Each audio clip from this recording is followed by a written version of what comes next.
Hello everyone, welcome to my channel. So today we will study a new topic, that is a tissue, class 9th part first. Before that, please subscribe the channel and press the bell icon. So finally यहाँ पे हम पढ़ेंगे ऊतक क्या होता है। तो जैसा हम पहले से जानते हैं कि बहुत सारी कोशिकाओं का एक समूह होता है, ग्रुप होता है। कोशिका मतलब सेल, सेल का एक ग्रुप होता है, ठीक है। उस सभी ग्रुप का एक स्पेशल परफॉर्म करती है एक्टिविटीज और functions, so they are called tissue. Tissue हम उनको बोलते हैं जो एक ही तरह की कई कोशिकाओं मिलकर के एक समूह बना करके और उस समूह में एक काम को पूरा करने में सभी लोग एक दूसरे की, सभी कोशिकाएं एक दूसरे की मदद करती हैं, उनको हम टिश्यू बोलते हैं, ठीक है। इसी तरह से हमारे इस डेफिनेशन में दिया है, a particular function carried out by the cluster of cell at a definite places in the body. So this cluster of cell called a tissue is arranged and the design so as to give the highest possible efficiency the function of example blood phloems and muscles. So this is example blood phloems and muscle. यहाँ पर कुछ tissues के example हैं, blood, phloem, muscle, ये सभी क्या है, tissues के टाइप हैं, ठीक है। हमारे बॉडी में भी जो टिश्यूज होते हैं, ब्लड क्या है, एक टिश्यू का टाइप है। सो फाइनली यहाँ पर टिश्यू की डेफिनेशन दी गई है, जिसको आप नोट डाउन कर सकते हैं। A group of cell that are similar structures, ऐसी सेल का समूह जो समान हो स्ट्रक्चर में सेम हो, एंड और work together to achieve a particular function form a tissue, और सभी सेल मिल करके एक अच्छा काम, एक पर्टिकुलर फंक्शन को अचीव करें, उन सबको हम टिश्यू बोलते हैं, उन सेल के समूह को टिश्यू बोलते हैं। The supportive tissue generally has dead cell in plants, जो प्लांट में हम देखते हैं कि जो भी सपोर्टिव टिश्यूज होता है सभी डेड सेल होती है, ओके। तो लगभग यहाँ पे टिश्यू की डेफिनेशन आपको क्लियर हो गई होगी। अब हम चलते हैं टिश्यू को टाइप्स देखने के लिए। तो जो टिश्यू के टाइप होते हैं, दो तरह के टिश्यू होता है। फर्स्ट, प्लांट में जो टिश्यू होते हैं, finally they are decided plant tissue and one another is a animal tissue. तो यहाँ पर हम प्लांट टिश्यू पहले पढ़ने वाले हैं। So they are two types of this types of tissue. First is a meristematic tissue and second is a permanent tissue. तो meristematic tissue को हम जानते हैं जो हमारा प्लांट ग्रोथ करता है, पौधे जब बढ़ते हैं तो बढ़ने की दो डायरेक्शन होती है, एक तो ज़मीन से ऊपर की ओर बढ़ते हैं और एक ज़मीन से नीचे की ओर। जो भाग पौधे का ज़मीन से नीचे की ओर जाता है उसको हम रूट या जड़ बोलते हैं, और जो पृथ्वी से ऊपर की ओर जाता है, ज़मीन से ऊपर की ओर जाता है, उसको हम तना बोलते हैं, ठीक है, स्टेम बोलते हैं। तो दो तरह की ग्रोथ होती है प्लांट में। अब ये जो ग्रोथ होती है, एक अपवर्ड्स एक डाउनवर्ड्स टू द अर्थ, अपने ज़मीन से एक नीचे की ओर एक ऊपर की ओर। इनमें जो टिश्यू होता है वो मेरिस्टेमेटिक टिश्यू बोलते हैं। इट मीन्स जो फाइनल ऐसे एपिक्स पे पाया जाता है, कोई प्लांट का जो ब्रांच है वो बढ़ रही है, so here are present meristematic tissue. इसी तरह से रूट का जो फाइनल लास्ट एपिक्स होगा, यहाँ पे जो टिश्यू होगा उसको हम मेरिस्टेमेटिक टिश्यू बोलते हैं, ठीक है। तो लगभग जहाँ भी हमारे प्लांट का ग्रोथ एरिया होता है वहाँ पे मेरिस्टेमेटिक टिश्यू होते हैं, ठीक है।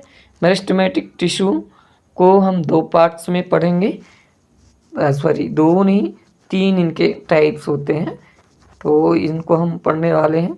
पहला है क्या, apical meristem and intercalaris meristem and lateral meristems. So there are finally three types of the meristematic tissue: apical, intercalaris और lateral meristem. अब आगे हम चलते हैं परमानेंट टिश्यू को। परमानेंट टिश्यू वो टिश्यू सब होते हैं, वो ऊतक होते हैं जो मेरिस्टेमेटिक टिश्यू के बाद का फाइनली ग्रोथ बचता है।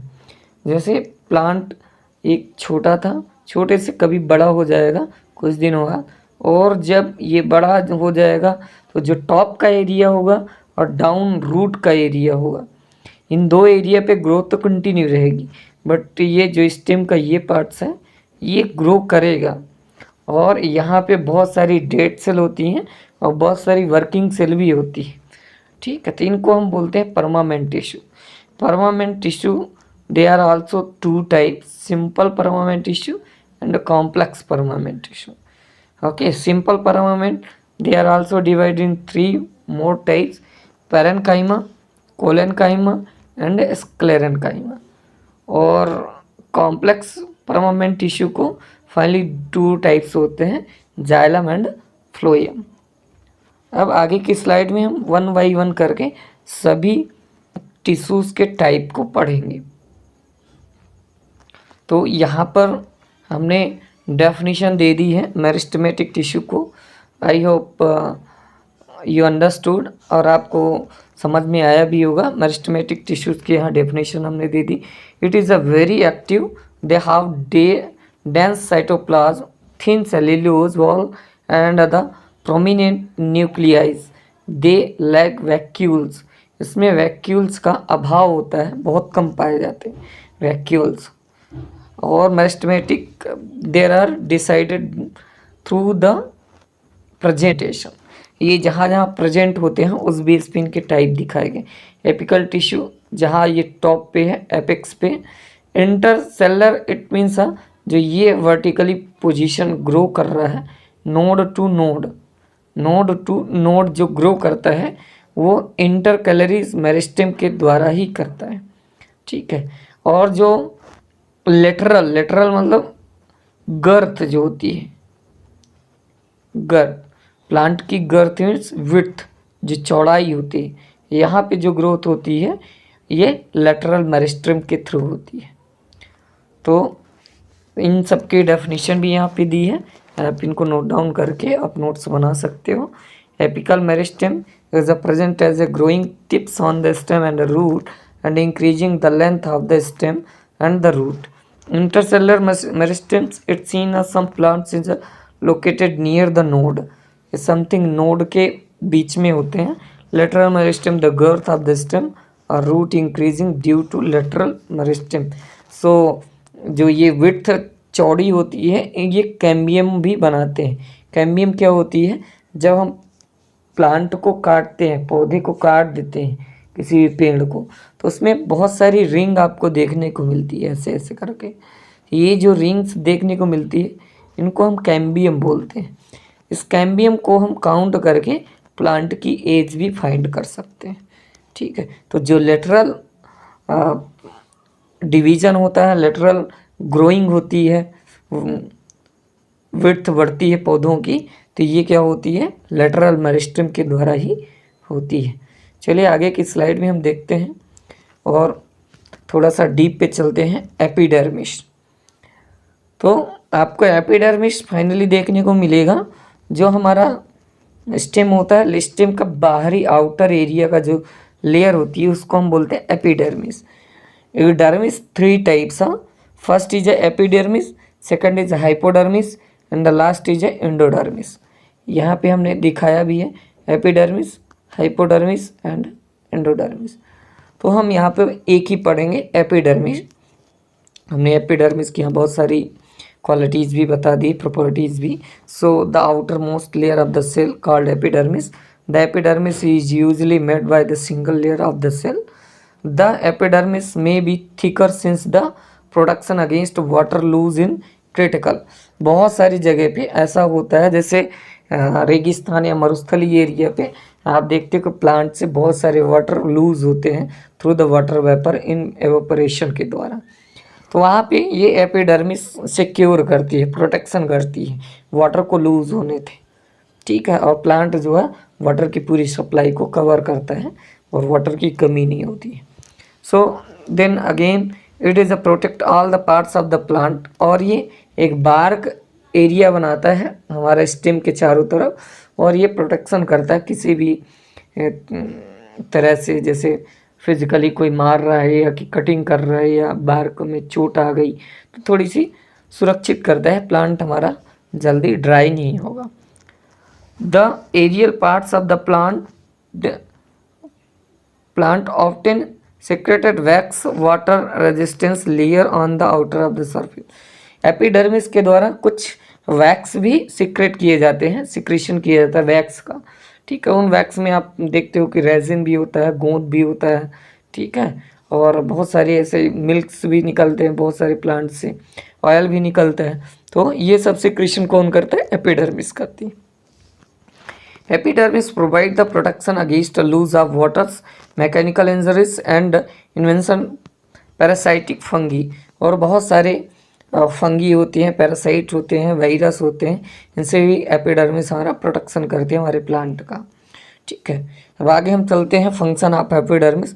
तो हमने इधर लगभग सभी पढ़ ली प्रॉपर्टीज, यहाँ फंक्शन देख लेते हैं।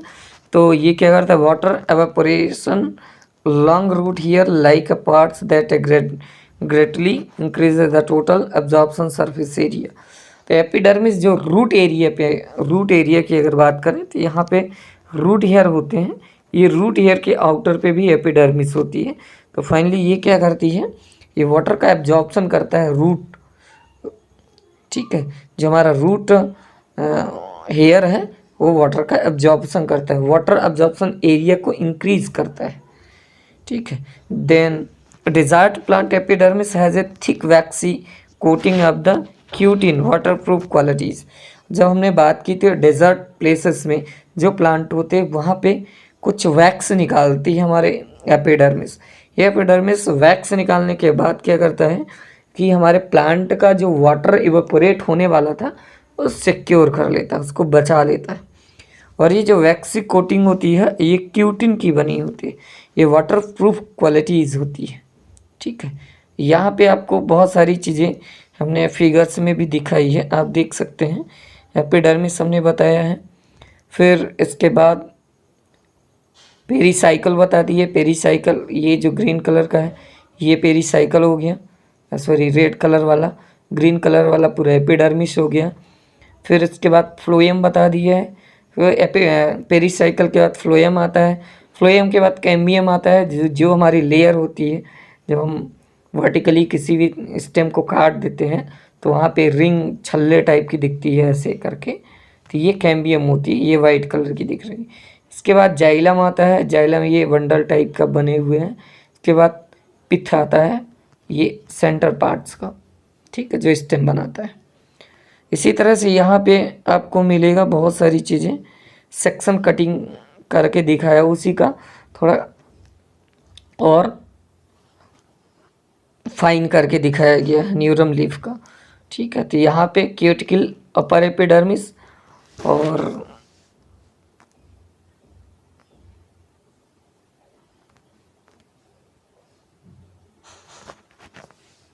क्यों भाग रहा है भाई, तू आजा, बहुत भाग रहा है। तो इसी तरीके से इसको हम थोड़ा फाइन करके यहाँ पे दिखा दिए, सेम कंडीशन है, कोई से प्रॉब्लम नहीं है,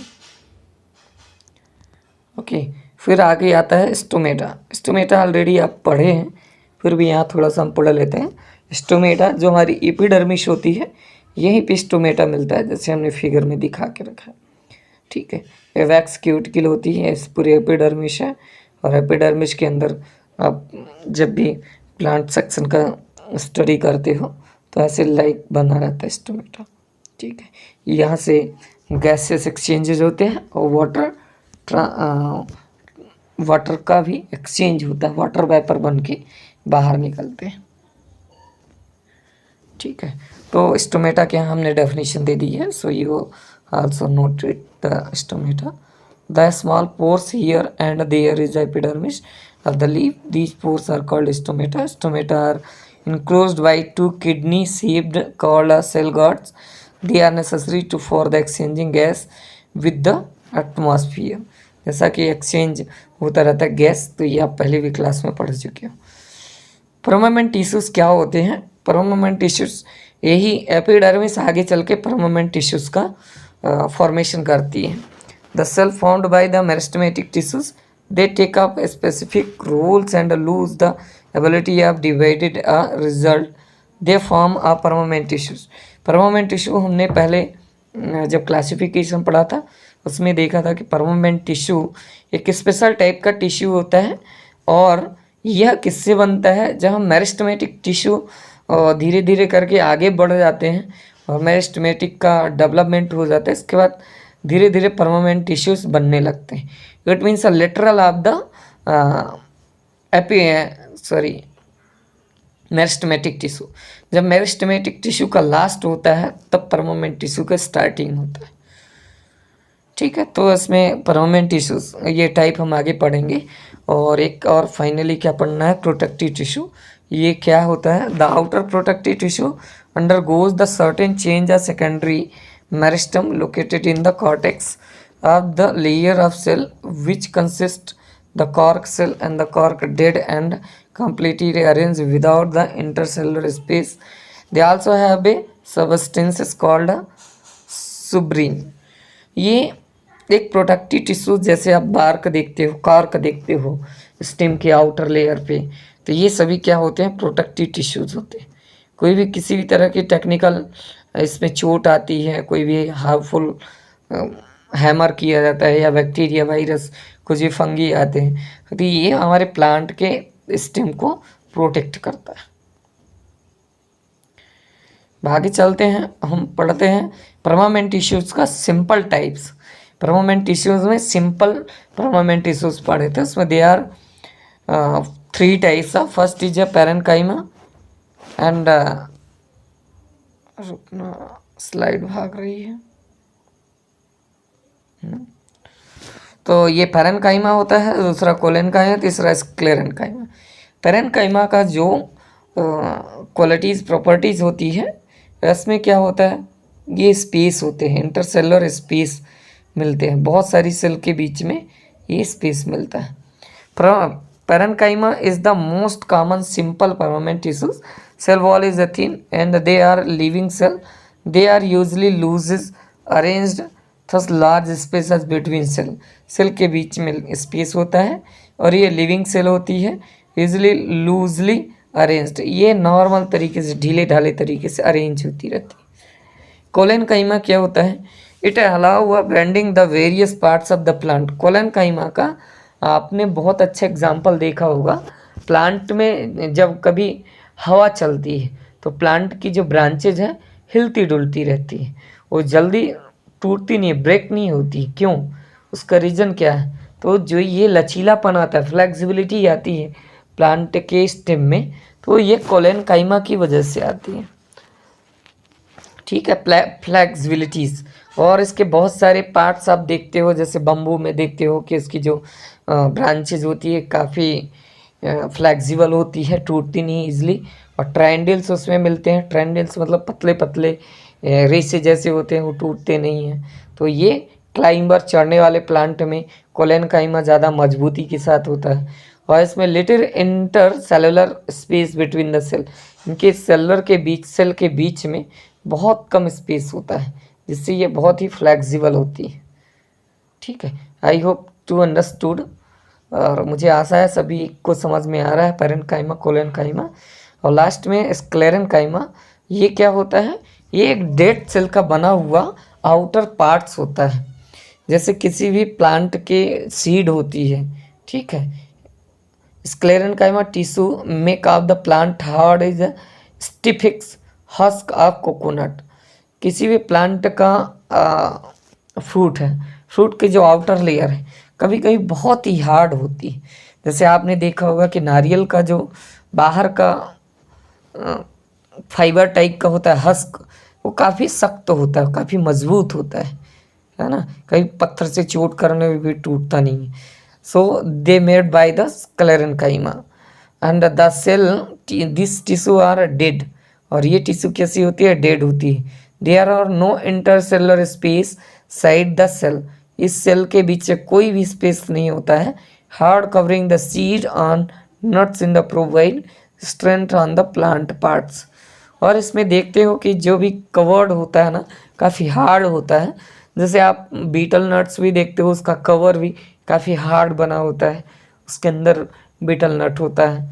ठीक है, तो इस तरह के बहुत सारे स्क्लेरेन्काइमा का यूज़ होता है for the making a outer layer of any plant seed.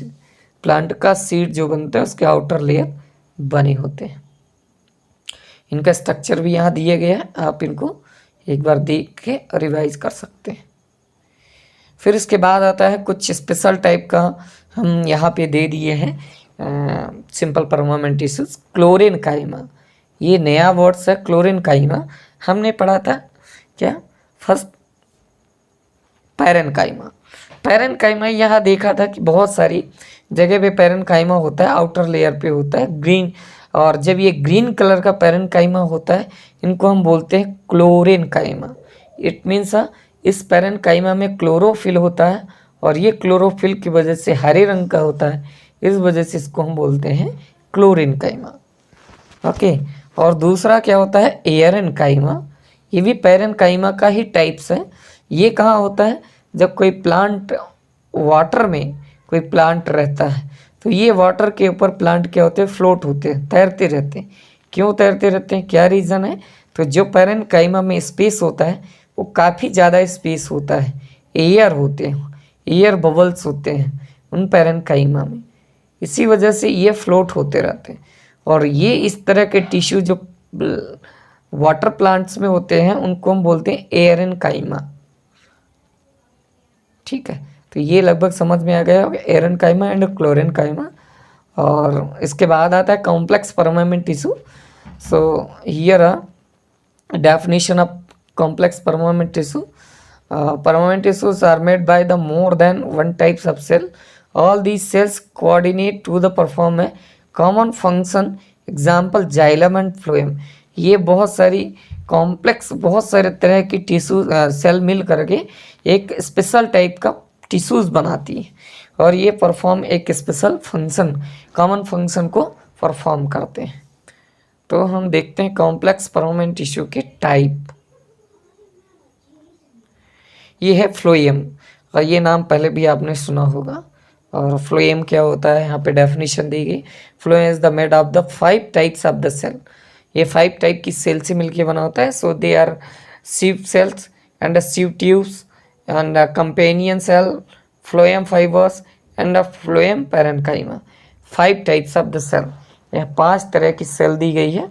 तो आप इसको याद भी कर सकते हो, how many types of the cell in phloem. So sheath cell, sheath tubes and companion cell, phloem fibers and phloem parenchyma। अब ये इसका वर्किंग तो आप जानते हैं पहले से, फ्लोएम का क्या काम है। Phloem transport the food from leaf to other parts of the plant except plant fibres. Other phloem cell are live cell, living cell sorry. तो ये फ्लोएम क्या करता है, ये फूड ट्रांसफर करता है from the leaf to the roots and any other plant parts except phloem fibers। other phloem cell are living cell। जो phloem का फ्लोएम फाइबर सेल है वो केवल डेड सेल होती है और बाकी जो फ्लोएम सेल है वो सभी लिविंग सेल होती है। तो ये याद रखना ये पॉइंट से, एक्सेप्ट फ्लोएम फाइबर। तो ये फ्लोएम फाइबर क्या है, एक एक्सेप्शन है, ठीक है, अपवाद है। ये डेड होती है, बाकी सभी लिविंग सेल होती है। यहाँ पे फ्लोएम का स्ट्रक्चर सेल स्ट्रक्चर दिया है तो आप इसको देख सकते हैं। इसके बाद आता है जाइलम कंसिस्ट ऑफ द, ये भी लगभग tracheids, vessels, xylem parenchyma and xylem fibres, fibre tracheids and vessels. So they are 5 types of the cell in the xylem. Xylem में भी 5 तरह की सेल इन्वॉल्व होती हैं और इनका नाम ट्रैकिड्स है, वेसल्स है, tracheids vessels, xylem parenchyma and xylem fibre tracheids and vessels have thick. और इसके बाद थिक्स जो बनती है, सॉरी जो सेल होती है बहुत सारे थिक वॉल से बनी होती है एंड मैनी डेड सेल, और बहुत सारे इसमें डेड सेल भी होते हैं। The parenchyma store food and xylem fibres are mainly support of the in function. और ये जाइलम क्या करती है, ये फंक्शन को सपोर्ट करती है। जाइलम मोस्टली आप वर्क जानते हैं इसका, ये वाटर को सप्लाई करती है from root to the any other plant parts. तो ये पार्ट फर्स्ट हमने टिश्यू का पढ़ा है। इसके बाद पार्ट सेकंड में हम पढ़ेंगे animal tissue finally. So this is a Part first is a complete.